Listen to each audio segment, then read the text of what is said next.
so weird when you see like a lot of people saying that someone who seems so nice is not nice at all. She doesn't seem nice, but that's people have a very poor judge of character. She doesn't seem nice. It seems forced.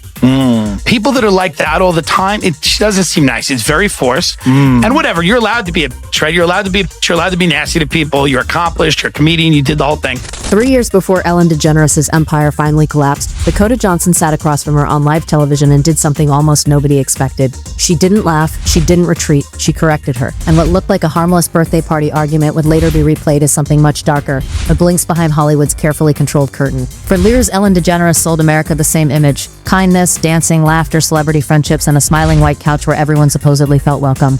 Then came Dakota Johnson. In November 2019, Ellen claimed she hadn't been invited to Dakota's birthday party. Dakota's response was immediate. That wasn't the truth. She had invited Ellen. And instead of letting the moment disappear beneath laughter, Dakota pushed back, calmly, publicly, and directly. But here's where the story becomes stranger.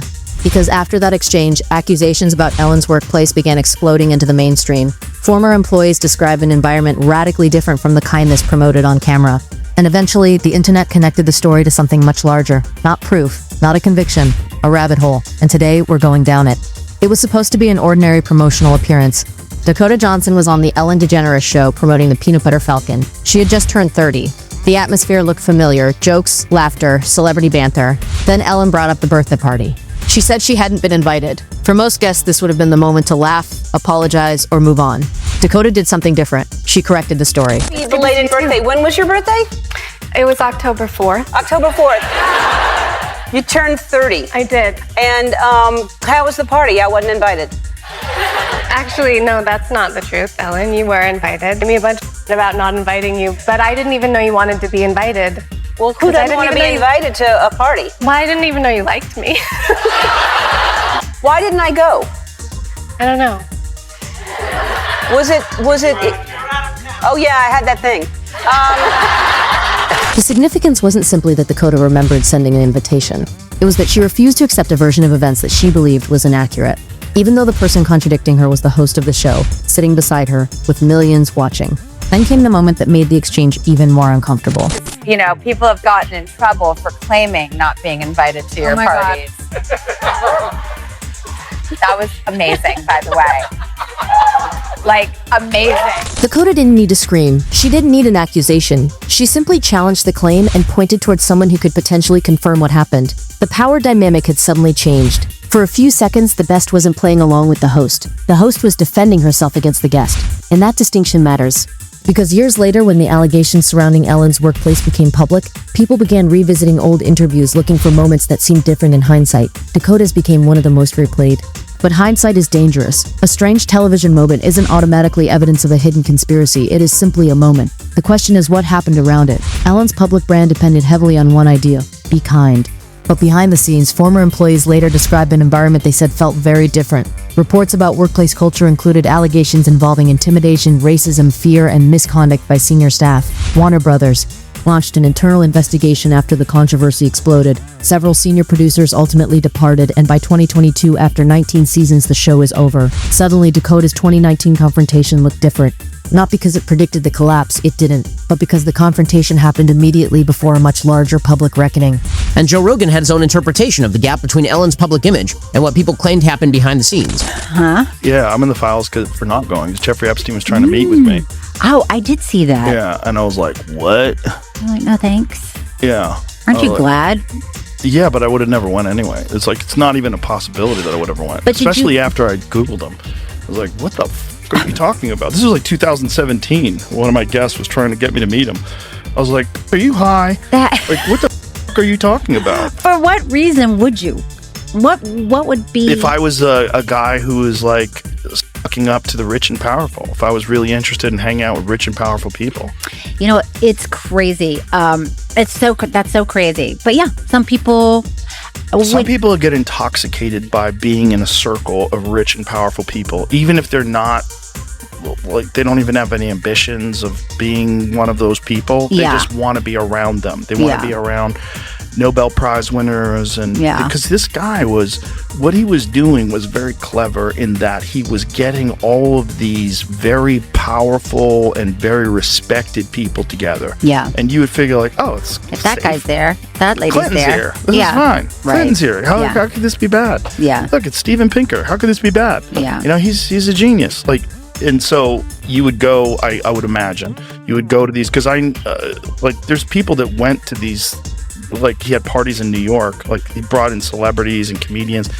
Didn't Louis Black get invited to one of those? I think he's talked about it. I know Chelsea Handler went to one of them. It's like he would bring all these people in, and he'd like to be around famous people and entertainers and a lot of intellectuals and professors. And Noam Chomsky was famously deeply involved. So it's like you would go, I guess, to these places, and that was how he would convince everybody that everything is going to be fine. That's the central contradiction driving this entire story. A celebrity can be loved by millions and still have people around them describe a completely different private experience. Those two realities can exist simultaneously. And once audiences began questioning Ellen's public persona, old footage suddenly became evidence of something else, at least in the minds of viewers.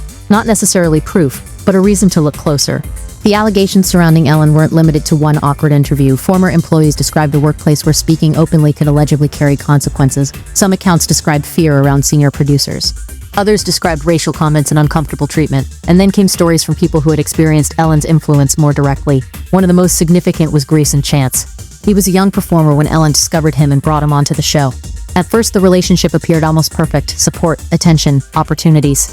But according to Grayson's later account, the relationship eventually became controlling. Said that when he began touring, Ellen became overly controlling and domineering, and his whole week, month, or even year would change with just a single text from her. She would come in and look at a rack, yell at stylists, berate people in front of me, and say, "This is what you're wearing on the show." She was just degrading to people. One time, Ellen gave Grayson an advanced copy of Justin Bieber's Never Say Never documentary and told him to watch it. But given Grayson was working 14 to 16-hour days while touring, he was exhausted and didn't get around to it. When Ellen found out he hadn't watched it, she confronted his mother saying, "What type of mother are you? Do you realize that I went out of my way to get this for you and he can't sit down and watch it? Disappointed isn't even remotely what I'm feeling right now." After Grayson's 2012 EP underperformed, he said Ellen completely removed herself from his career and wouldn't return his calls. Not long after, she dropped him from her label entirely. His final words were that he's never met someone more manipulative, more self-centered, and more blatantly opportunistic. That's an important shift. The story isn't simply about whether Ellen was nice, it's about power. A young artist trying to establish a career is not operating from the same position as a billionaire television personality.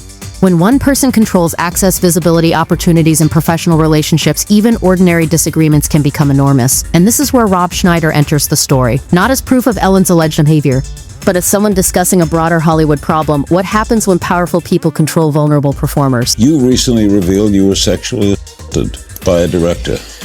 Well, why did you reveal it? It was just something that Female director?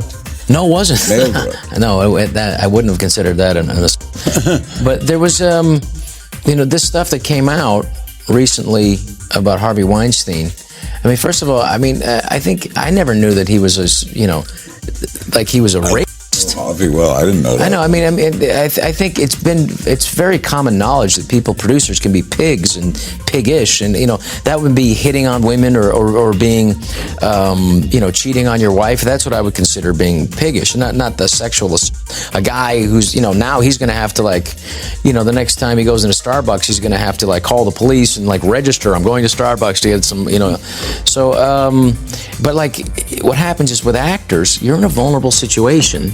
You're in a vulnerable place, you're trying to get a job, and there's people who, and it's not just actors, it's any men in positions of power who could use that power to abuse. Rob's own account goes further. He described an encounter from his younger years involving a powerful director. When I was looking for a job? When I was a young actor, yeah, I was asked to go to a hotel room of a director. It was a famous director, and I didn't think anything weird by it because it never happened to me.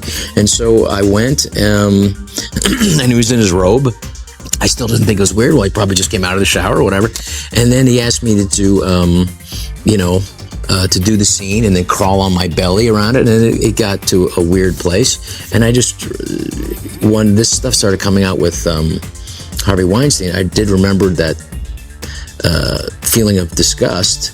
Did you reveal humiliation. I didn't, because he's passed away, and I feel like if he can't defend himself, I feel weird about saying his name. But he was a famous director who worked with he did big movies, and so but I remember that humiliation, and I didn't tell anybody. And it's interesting because when I've seen online, like Rob Schneider, I don't believe in anyone would. The importance of this interview isn't that it proves anything about Ellen. Its importance is the larger pattern Rob describes: young performers entering rooms controlled by people with vastly greater power. That dynamic is one of Hollywood's oldest vulnerabilities. And once audiences understand that dynamic, stories about celebrity interviews start looking different. Dakota wasn't the only celebrity whose public experience with Ellen became uncomfortable. Kathy Griffin has spoken about her relationship with Ellen and the tension surrounding their comedy careers. I just love giving Ellen shit because it just never gets old. She just can't stand it. She has no sense of humor about herself. We had a fight one time that was a knockdown, drag out, screaming on the phones, both of us screaming. And I think that's so funny. Like, picture Kathy Griffin and Ellen DeGeneres, split screen. What are you both yelling with about? our cell phones and assistants, screaming at each other. Over what? She thought Joan Rivers was not funny, but Joan was just mean. And I think Joan was not only not mean, but she was a genius, but also that Ellen kind of owed part of her career to the fact that Joan was the first woman to have a talk show, broke the glass ceiling for women in talk. Kathy's comments add another layer because they come from within the comedy world itself. Then Margaret Cho offered another perspective. Ellen was like really weird and not nice to me for most of my career, and because I opened for her in the 1980s. Oh, you did? When she was a headliner in comedy clubs, and not way before her big fame. Uh-huh. And so then when I would do her talk show in the 2000s, she acted like we just met, and I'm like, what? One of those types. I'm like, what?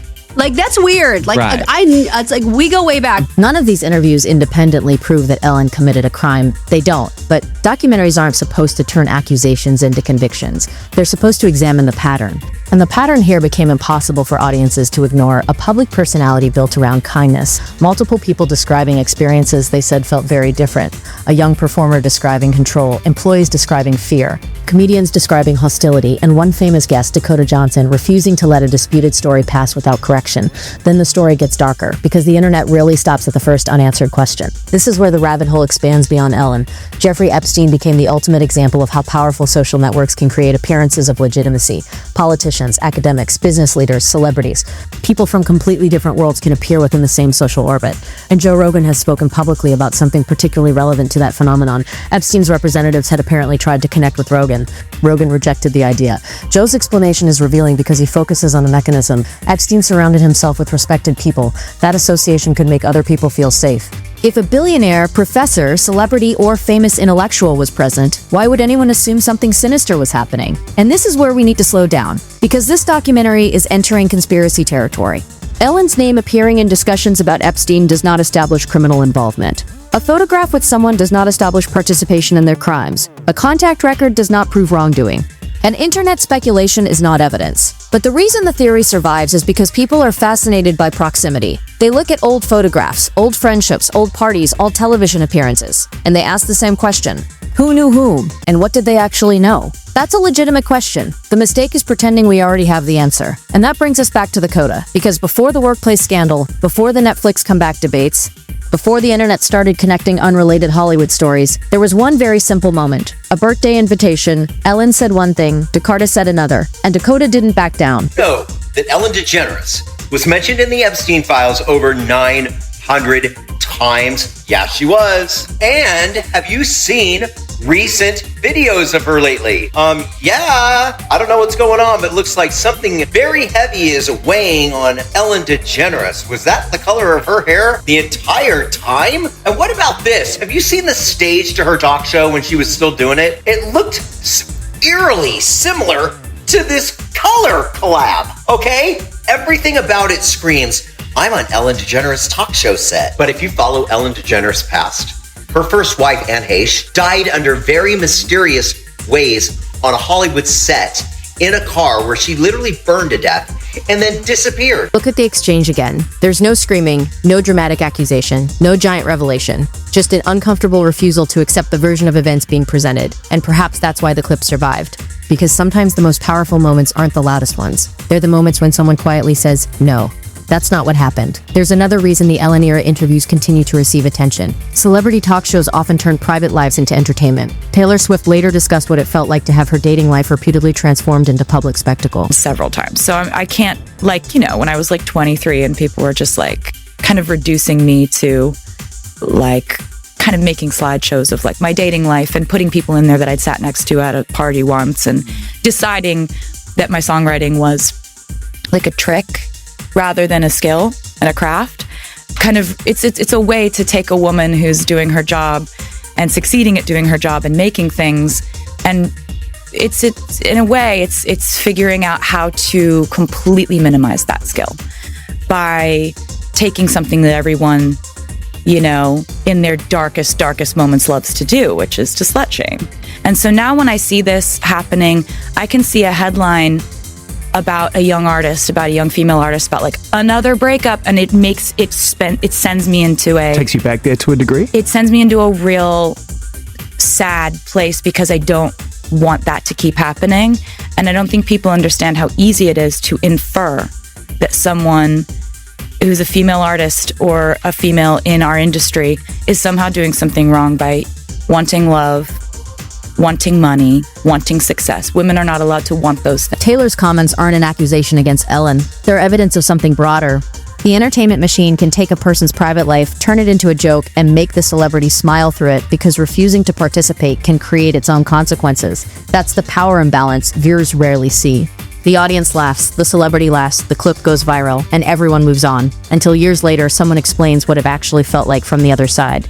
So where does this leave us? There are two stories. The first is documented. Dakota Johnson challenged Ellen publicly in 2019. Ellen's show later faced major workplace allegations. Warner Brothers investigated. Senior producers left. The show ended in 2022. Former performers and comedians later described negative experiences with Ellen. Those are the pieces that can be discussed without inventing anything. The second story is the conspiracy theory.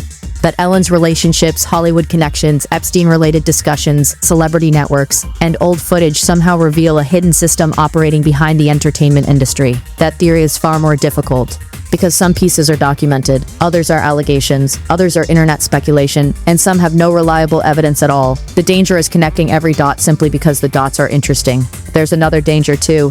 Assuming that because something sounds unbelievable, every unanswered question should simply disappear.